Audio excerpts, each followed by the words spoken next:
നമസ്തേ. ചോരയ്ക്ക് പകരം വെള്ളം കുടി മുട്ടിക്കുമോ?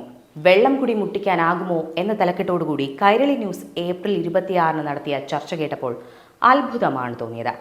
പഹൽഗാം ആക്രമണത്തിൽ രാജ്യം മുഴുവൻ ദുഃഖിച്ചും അക്രമം ആസൂത്രണം ചെയ്ത് നടപ്പിലാക്കിയ പാകിസ്ഥാൻ എന്ന രാജ്യത്തോട് ഇന്ത്യയിലെ ജനങ്ങൾ മുഴുവൻ പകരം ചോദിക്കണമെന്ന് ഒറ്റക്കെട്ടോടെ ഒറ്റ മനസ്സോടെ പറയുന്ന സമയത്താണ് കൈരളി ചാനൽ ഈ ചർച്ച സംഘടിപ്പിച്ചിട്ടുള്ളത്. ഈ ചർച്ചകൾ നടക്കുമ്പോൾ TV സ്ക്രീനിൽ ചോരയ്ക്ക് പകരം വെള്ളം മുട്ടിക്കാമോ, സംഘപരിവാർ യുദ്ധത്തിലേക്ക് തള്ളിവിടുമോ എന്ന വാചകങ്ങൾ സ്ക്രോൾ ചെയ്തു നൽകിയിരുന്നു. അവതാരകന്റെ സംസാരവും ബോഡി ലാംഗ്വേജും അവതാരകന്റെ മനസ്സിലിരിപ്പ് പ്രേക്ഷകർക്ക് വ്യക്തമാക്കി.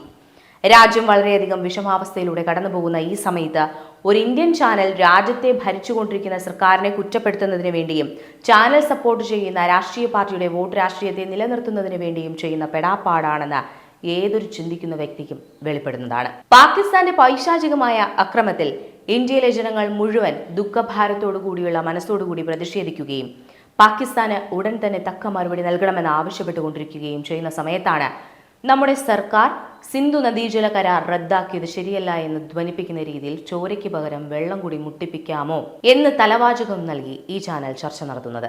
ഇതിൽ നിന്ന് ഓരോ ഭാരതീയ പൗരനും മനസ്സിലാക്കുന്നത് കൈരളി ചാനൽ ഇന്ത്യൻ ഗവൺമെന്റിന്റെ ഈ തീരുമാനത്തിന് പിന്തുണ നൽകുന്നില്ല എന്നും കൈരളി ചാനൽ അന്തർദേശീയ മാധ്യമമായി അഭിനയിച്ചൊരു സമൂഹത്തിന്റെ വെള്ളം കൂടി മുട്ടിക്കുന്നത് ശരിയല്ല എന്ന് വ്യംഗ്യന്തരേണ പറഞ്ഞ് രാജ്യത്തിലെ ജനങ്ങളുടെ ഇപ്പോൾ നിലനിൽക്കുന്ന ഒറ്റക്കെട്ടായ അവസ്ഥയിൽ വിള്ളൽ വരുത്തി ഒരു വിഭാഗം ജനങ്ങളെ മറ്റു വിധത്തിൽ ചിന്തിപ്പിച്ച് ഇന്ത്യ ഗവൺമെന്റ് എടുത്ത തീരുമാനം തെറ്റാണെന്ന് പറയിപ്പിക്കുന്നതിനും ഇന്ത്യ ഗവൺമെന്റിന് അന്താരാഷ്ട്ര തലത്തിൽ പാകിസ്ഥാനെതിരെ തക്കതായ മറുപടി എടുക്കുന്നതിനുള്ള പിന്തുണയിൽ വിള്ളൽ വരുത്തുന്നതിനും വളരെ ബുദ്ധിപരമായി ചെയ്തിട്ടുള്ളതാണ്.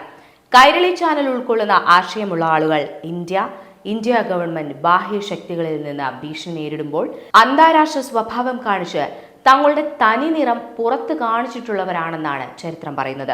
അതാണ് EMS എന്ന ഇന്ത്യക്കാരന്റെ പ്രസിദ്ധമായ സ്റ്റേറ്റ്മെന്റ് ഇന്ത്യയുടെയും ചൈനയുടേതെന്നും പറയപ്പെടുന്ന സ്ഥലത്തിന് വേണ്ടിയുള്ള തർക്കം എന്നത്. ചോരയ്ക്ക് പകരം വെള്ളം കൂടി മുട്ടിക്കാമോ എന്ന് കൈരളി ചാനലിന്റെ ചോദ്യം ആരോടാണ്? തീർച്ചയായും ചാനൽ ശ്രോതാക്കളായ ഇന്ത്യക്കാരോടാണ് എന്ന് നമുക്ക് കണക്കാക്കാം. വെള്ളം കൂടി മാത്രമല്ല, പാകിസ്ഥാൻ എന്ന ഭീകരരാഷ്ട്രം ഈ ഭൂമുഖത്ത് നിന്ന് തുടച്ചു നീക്കണമെന്ന ഇന്ത്യൻ ജനത ഒറ്റക്കെട്ടായി ആവശ്യപ്പെടുന്ന സമയത്താണ് മനഃപൂർവ്വം ആ ചിന്താഗതിയെ ദുർബലപ്പെടുത്തുന്നതിന് സമൂഹത്തിൽ ഇത്തരത്തിലുള്ള പ്രചാരണം അഴിച്ചുവിടുന്നത്. ഇത് രാജ്യസ്നേഹമല്ല, രാജ്യദ്രോഹമാണ് പ്രകടിപ്പിക്കുന്നത്. കൈരളി ചാനലിന്റെ സ്ക്രീനിൽ മറ്റൊരു വാചകം കൂടി സ്ക്രോൾ ചെയ്തിട്ടുണ്ടായിരുന്നു. സംഘപരിവാർ യുദ്ധത്തിലേക്ക് തള്ളിയിടുമോ എന്നത്. ഇതുകൊണ്ട് അർത്ഥമാക്കുന്നത് എന്താണ്? രാജ്യം മുഴുവൻ ഒറ്റക്കെട്ടായി പാകിസ്ഥാൻ യുദ്ധം ചെയ്ത് ഒരു പാഠം പഠിപ്പിക്കണമെന്ന് ആവശ്യപ്പെടുന്ന സമയത്താണ് സംഘപരിവാർ ആസൂത്രിതമായി യുദ്ധം ഉണ്ടാക്കുന്നു എന്ന രീതിയിൽ പ്രചാരണം നടത്തുന്നത്. ഈ വാചകത്തിൽ ഒരു ദുഷ്ട ചിന്താഗതി ഒളിഞ്ഞുകിടക്കുന്നുണ്ട്. അതെന്തെന്നാൽ യുദ്ധമുണ്ടായാൽ ഇന്ത്യ രാജ്യത്തിന് സാരമായ കോട്ടം സംഭവിക്കുമെന്നും ആ സമയത്ത് ഇത് സംഘപരിവാർ വരുത്തിവെച്ച യുദ്ധമാണെന്ന് പറഞ്ഞ് ജനങ്ങളെ സമീപിച്ച് വോട്ട് നേടാമെന്നുമാണ് അർത്ഥമാക്കുന്നത്. കലക്കവെള്ളത്തിൽ നിന്ന് മീൻ പിടിക്കാം എന്ന ചിന്താഗതി. ഇന്ത്യയിലെ ജനങ്ങൾ അംഗങ്ങളായ രാഷ്ട്രീയ പാർട്ടികളും ഇപ്പോൾ ഭരിക്കുന്ന കേന്ദ്ര സർക്കാരിന് എന്ത് തീരുമാനമെടുക്കാനും മുഴുവൻ അധികാരവും നൽകിയ സമയത്താണ് ഒരു ചാനൽ ഇന്ത്യ വിരുദ്ധമായി തന്നെ ഇത്തരത്തിൽ പ്രചാരണം നടത്തുന്നത്. ഈ അതിഗുരുതരമായ അവസ്ഥയിൽ ഇന്ത്യൻ ഗവൺമെന്റിന് മറ്റൊരു മുഖവും ഇല്ല എന്നും ഇന്ത്യക്കാരുടെ മുഖം മാത്രമാണെന്നും ചിന്തിക്കാനുള്ള സാമാന്യ ബുദ്ധിയെങ്കിലും വേണ്ടതല്ലേ? രാക്ഷസന്മാർ ഇന്ത്യയുടെ പരമാധികാരം ചോദ്യം ചെയ്ത് ഇന്ത്യയിലെ പാവപ്പെട്ട പൗരന്മാരെ നിഷ്ഠൂരമായി ഇന്ത്യയിൽ കയറി വന്ന് വധിക്കുകയാണ് ഉണ്ടായിട്ടുള്ളത്. ഈ സംഭവം തീർച്ചയായും ഇന്ത്യയുടെ പരമാധികാരത്തെ ചോദ്യം ചെയ്യുന്നതാണ്. ഈ സമയത്താണ് യാതൊരു മാധ്യമ ഡീസൻസി മൊറാലിറ്റി ഇല്ലാതെ പബ്ലിക് ഓർഡർ ഇല്ലാതാക്കുന്നതിനു വേണ്ടി ഇത്തരത്തിലുള്ള ചർച്ച മനഃപൂർവ്വം സംഘടിപ്പിച്ചിട്ടുള്ളത്. ചർച്ചയിൽ പങ്കെടുത്തിട്ടുള്ള വിശിഷ്ട വ്യക്തികളെ പോലും അപമാനിക്കുകയാണ് കൈരളി ചാനൽ ചെയ്തിട്ടുള്ളത്.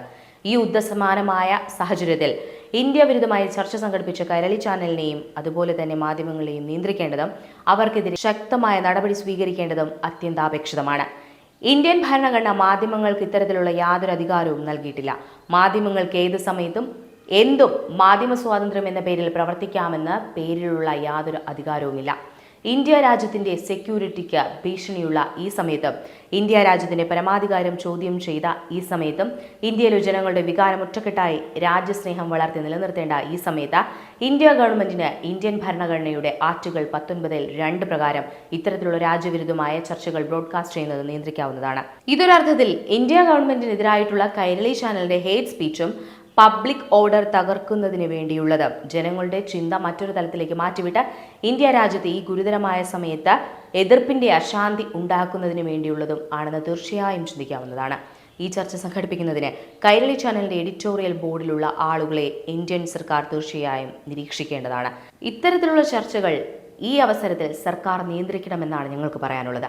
സർക്കാരിന് Indian parliament information technology act section 69A പ്രകാരവും കേബിൾ ടെലിവിഷൻ റെഗുലേഷൻ ആക്ട് പ്രകാരവും ഇത്തരത്തിലുള്ള രാജ്യദ്രോഹ പ്രവൃത്തികൾ നിയന്ത്രിക്കാവുന്നതാണ്. ഇത് തീർച്ചയായും സർക്കാരിന് ഇന്ത്യൻ ശിക്ഷാ നിയമം 153A 295A പ്രകാരവും കൈരളി ചാനലിനെതിരെ കേസെടുക്കാവുന്നതുമാണ്. കൈരളി ചാനലിന്റെ എഡിറ്റോറിയലും മറ്റും ഇരിക്കുന്നവർക്ക് ഇത് അറിയില്ല എന്ന അഭിപ്രായമൊന്നുമില്ല. അറിവോടുകൂടി എൻ്റെ ഒരു കണ്ണു പോയാലും മറ്റവന്റെ 2 കണ്ണു പോട്ടെ എന്ന ചിന്താഗതിയോടുകൂടി മനഃപൂർവ്വം പ്രവർത്തിക്കുന്നതാണ്. ദയവായി കൈരളി ചാനൽ അന്താരാഷ്ട്ര പൗരനാകാതെ ഇത്തരത്തിലുള്ള സമയത്തിലെങ്കിലും ഇന്ത്യൻ പൗരനാകണമെന്ന് ആവശ്യപ്പെടുന്നു.